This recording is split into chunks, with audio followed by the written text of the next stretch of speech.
সোনালী তার মা কমলা দেবী এবং বাবা শ্যামপ্রসাদ বাবুর সঙ্গে শহরে থাকে। সোনালীর বাবা ছিল অত্যন্ত ধনী লোক। সে দুটো বিজনেস একাই ম্যানেজ করত। শ্যামপ্রসাদ বাবুর অফিসে অনেক লোকজন কাজ করে মাস গেলেই মোটা টাকা ইনকাম করত, আর এই কারণেই তাদের বাড়িতে কোনো অসুবিধা হতো না। সোনালী তাদের একমাত্র সন্তান হওয়ার কারণে অনেক ভালোবাসা পেত। সে যখন যা চাইতো তাই পেয়ে যেত। এমনই একদিন সোনালী তার বান্ধবী পূজার সঙ্গে কলেজ থেকে এক রেস্টুরেন্টে যায়। এই সোনালী, কিরে, আজকে তুই কি খাবি? তুই যা খাবি আজকে আমিও তাই খাবো, ওকে? তুই কি জানিস না আমি কি খাই? এই রেস্টুরেন্টের চিকেন স্যুপ আমার সব থেকে বেশি ভালো লাগে, আর আমি ওটাই খাবো।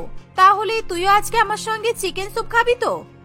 ও বাবা, আবার সেই একই খাবার?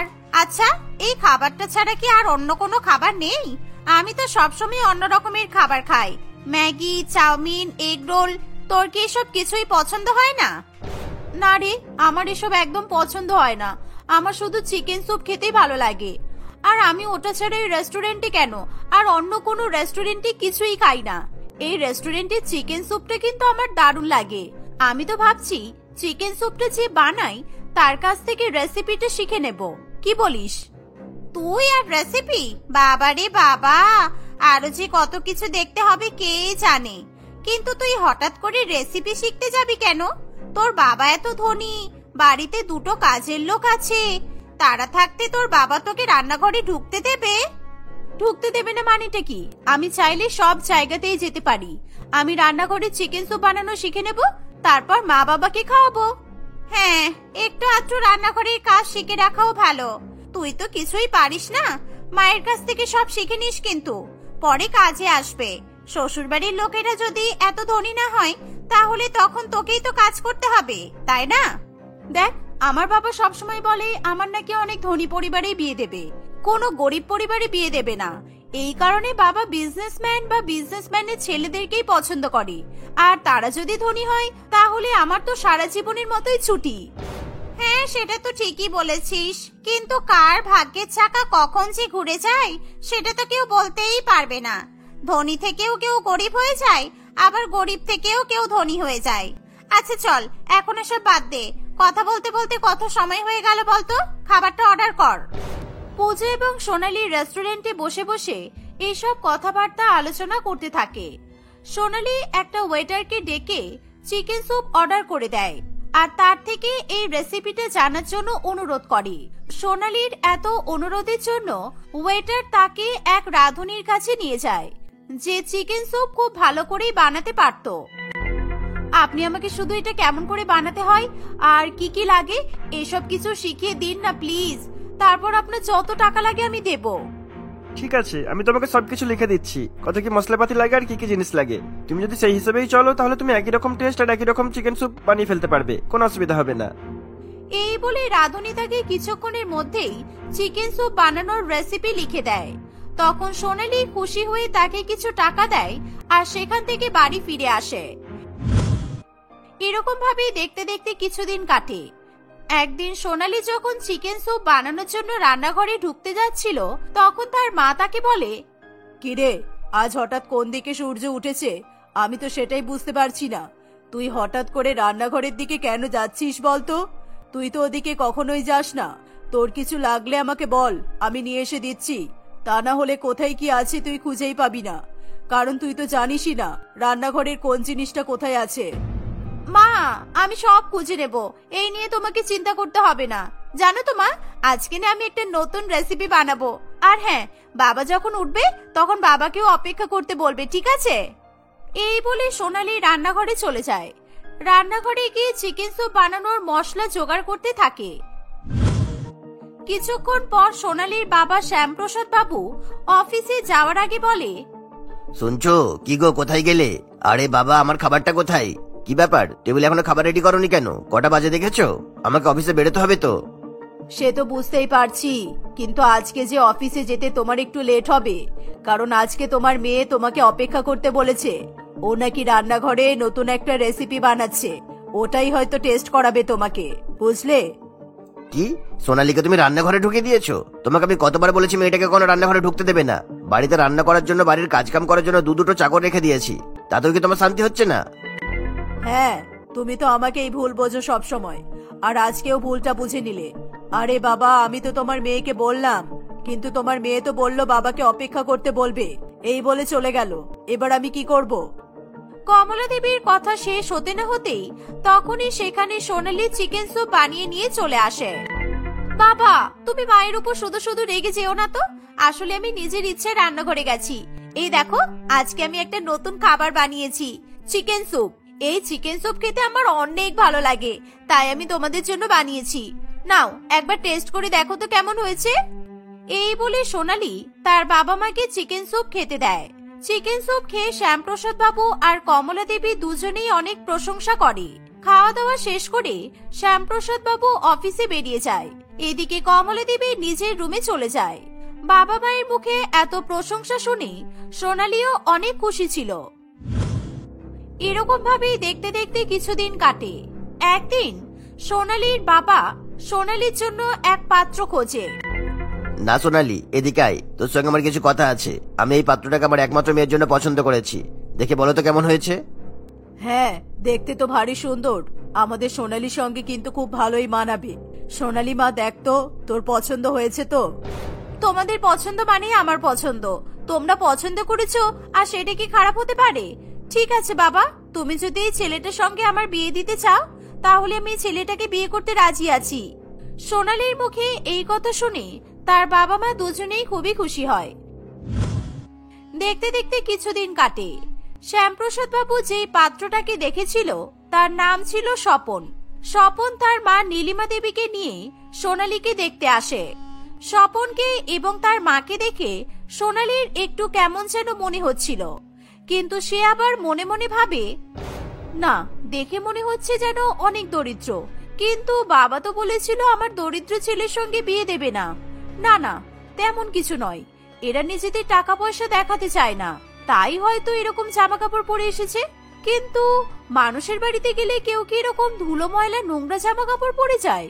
সোনালী নিজের মনে মনে এসব কথাই ভাবছিল। তখনই সোনালীর মা সোনালীকে অতিথিদের চা পরিবেশন করতে বলে। সোনালীকে দেখে স্বপন এবং তার মায়ের অনেক পছন্দ হয়, আর তখনই দুই পক্ষ কথাবার্তা বলার পর একটা বিয়ের তারিখও ঠিক করে। দেখতে দেখতে কিছু মাস কাটে। এক শুভ দিনে স্বপন এবং সোনালী বিবাহ বন্ধনে আবদ্ধ হয়। বিয়ে করে সোনালী শ্বশুরবাড়িতে আসে। শ্বশুরবাড়িতে আসার পর সোনালী একেবারে চমকে ওঠে।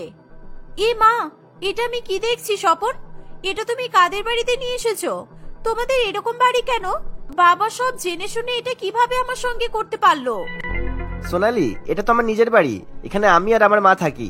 আজ থেকে এটা তোমারও বাড়ি, আর আজ থেকে এখানে তোমাকেও থাকতে হবে, বুঝেছো? এখানে আমি কিভাবে থাকবো? এরকম ভাঙাচোরা বাড়ি, এরকম কথা তো বাবা মামাকে কখনোই বলেনি। জেনে শুনে বাবা এরকম জায়গায় আমার কেন বিয়ে দিল? বাবাকে তো জিজ্ঞাসা করতেই হবে। এই বলে সোনালী একেবারে চুপ করে যায়। সোনালীর শাশুড়ি মা তাকে বরণ করে বাড়ির ভেতরে আসতে বলে। ততক্ষণের জন্য সোনালী চুপ করেই ছিল। রাত্রিবেলা যখন তাকে মেঝেতে শুতে হয়, তখন সোনালী আর চুপ করে থাকে না। সে তার বাবাকে ফোন করে বলে, বাবা, তুমি এটা কেন করলে আমার সঙ্গে? তুমি জানো না এরা এত গরিব, আমাকে রাখার মতো এদের জায়গা নেই। কিরকম ভাঙাচোরা দেয়াল, তুমি কিভাবে এখানে আমার বিয়ে দিলে? মা সোনালী, আমাকে বোঝার চেষ্টা কর। আমি চাইতাম আমার মেয়ে যেন সুখে শান্তিতে থাকতে পারে, সেই জন্যই সেরকম একটা পাত্র চাইছিলাম। সব ধনী বাড়ির লোকজনের যে সুখে রয়েছে এটা কিন্তু নয়, গরিবদের বাড়িতেও সুখ থাকে। তুই এখানে থাকলেই বুঝতে পারবি। তোর শাশুড়ি মা অনেক ভালো, আর তোর স্বামীও অনেক ভালো। তুমি তো বলেছিলে তুমি ধনী পরিবারে বিয়ে দেবে, যেখানে আমার কোনো অসুবিধা হবে না। কিন্তু আজকে এরকম একটা পরিবারে আমার কেন বিয়ে দিলে? আর এরকম সিদ্ধান্ত তোমার মাথায় কোথা থেকে এলো? সোনালী, আসলে আমি যখন অফিসে যাচ্ছিলাম তখন স্বপনের সঙ্গে আমার দেখা হয়। স্বপনকে দেখে আমার অনেকটাই খারাপ লাগছিল, কেননা স্বপনকে দেখলাম ও নিজে না খেয়ে নিজের মাকে আর আশেপাশের লোকজনদেরকে খাবারটা দিয়ে দিচ্ছিল, আর সেই কারণে আমি আমার জামাই হিসাবে ওকেই বেছে নিয়েছিলাম। এই বলে শ্যামপ্রসাদ বাবু ফোন রেখে দেয়। সোনালীও আর কিছু বলতে পারে না। এরকম ভাবেই দেখতে দেখতে বেশ কিছুদিন অতিবাহিত হয়। সোনালীর ধনী পরিবারে থেকে অভ্যাস ছিল, আর এখন সেই সোনালীকে ভাঙাচোরা বাড়িতে থাকতে হচ্ছে। এই কারণে সোনালীর একটু অসুবিধা হচ্ছিল, কিন্তু আস্তে আস্তে সোনালী তাদের পরিস্থিতির কথা বুঝতে পারে এবং তার পরিবারের লোকজনকেও বোঝার চেষ্টা করে। আর সোনালী এখন নিজের কথা না ভেবে নিজের সংসার, স্বামী এবং শাশুড়ি মায়ের কথাও চিন্তা ভাবনা করে। স্বপন, বাবা তোমাকে কাজ দেওয়ার চেষ্টা করলো, তুমি তো বাবার কাজটা নিলে না। এখন আমাদের সংসারের পরিস্থিতি অনেকটাই খারাপ, এই কারণে যা করার আমাকেই করতে হবে। তুমি একটু আমার হাতে হাতে সাহায্য করো। কি করতে চাইছো তুমি? সাহায্য তো আমি তোমাকে সব সময় করব, তোমার পাশে থাকাটাই তো আমার কাজ, কিন্তু কি করতে চাইছো এটা যদি একটু বলতে তাহলে ভালো হতো। আমি চিকেন স্যুপ বানানো খুব ভালো করেই জানি। তুমি শুধু একটা রাস্তার ধারে, মানে যেখানে সবার ভিড় জমে, সেখানটাতে আমাকে একটা দোকান খুলে দাও, তাহলে আমি সেখানেই চিকেন স্যুপ বিক্রি করব। কিন্তু সোনালী, সংসার চালানোর জন্য তুমি কাজ করবে, এটা কি ঠিক? বৌমা, তুমি অনেক ধনী পরিবারের মেয়ে। এই কথাগুলো যদি তোমার বাবা মা শোনে তাহলে ওনাদের অনেক খারাপ লাগবে, ওনাদের অনেক কষ্ট হবে। ওনারা ভাববেন যে আমরাই তোমাকে এসব কাজ করাচ্ছি। আপনি আমার বাবা মাকে একদমই খারাপ ভাববেন না। আমি যদি কাজ করি তাহলে আমার বাবা মা অনেক খুশি হবে, কারণ আমার বাবা মা আমার সংসারের পরিস্থিতির ব্যাপারে জানে। তারা যদি এটা জানতে পারে যে সংসার চালানোর জন্য আমি নিজে রোজগার করছি, তাহলে তো ওরা গর্ববোধ করবে। এটা তো ঠিকই বলেছো, কিন্তু দোকান খুলতে গেলে আর এই চিকেন স্যুপ বানাতে গেলেও তো অনেক কিছুর দরকার, কত কিছুর প্রয়োজন পড়বে। তখন কি হবে? এইসব কিছু কিনতে গেলে টাকার দরকার, টাকাটাই তো এখন আমাদের কাছে নেই। মা, তুমি টাকা নিয়ে চিন্তা করো না। সোনালী যদি সত্যি এই কাজটা করতে চাই, তাহলে আমি যেখান থেকে হোক ধার করে নিয়ে এসে ওকে দোকান খুলে দেবো, আর পরে না হয় এই ধারটা মিটিয়ে দেবো। যখন সোনালীর চিকেন স্যুপ অনেক ফেমাস হয়ে যাবে, তখন আস্তে আস্তে সমস্ত ঋণ শোধ করে দেবো। হ্যাঁ স্বপন, তুমি একদম ঠিক বলেছো।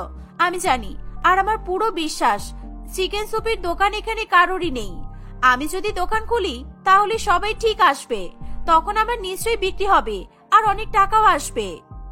এসবই ভাবনা চিন্তা করে সোনালী ঠিক করেই ফেলে সে চিকেন স্যুপের দোকান খুলবে। দেখতে দেখতে আরো কিছুদিন কাটে। স্বপন কয়েকজন বন্ধু বান্ধবের কাছ থেকে কিছু টাকা ধার করে, আর এদিকে সোনালী তার বাবার কাছ থেকে কিছু টাকা নিয়ে এসে সেই টাকাটাও কাজে লাগায়। এরকম ভাবেই তারা রাস্তার ধারে এক চিকেন স্যুপের দোকান খুলে ফেলে। পরের দিন থেকে সোনালী তার কাজে লেগে পড়ে। নতুন চিকেন স্যুপের দোকান দেখে পাড়া প্রতিবেশী সকলেই সেখানে চিকেন স্যুপ খেতে আসে, আর একের পর এক সকলে সোনালীর অনেক প্রশংসাও করে। আর এরকম ভাবেই সোনালীর চিকেন স্যুপের দোকান ধীরে ধীরে অনেক বড় হয়ে যায়। দেখলে তো স্বপন, আমি তোমাকে বলেছিলাম না আমাদের দোকান একদিন ঠিক অনেক বড় হবে। আর এই নাও, আমি কিছু টাকা জমিয়ে রেখেছি, এগুলো নিয়ে তুমি তোমার যত ধার আছে সবকিছু শোধ করে দাও। সোনালীর কাছ থেকে টাকা নিয়ে স্বপন যার যার কাছ থেকে টাকা ধার করেছিল সকলকেই টাকা ফেরত দিয়ে দেয়। আর এরকম ভাবেই দিনের পর দিন তাদের চিকেন স্যুপের দোকান অনেক ফেমাস হয়ে যায়।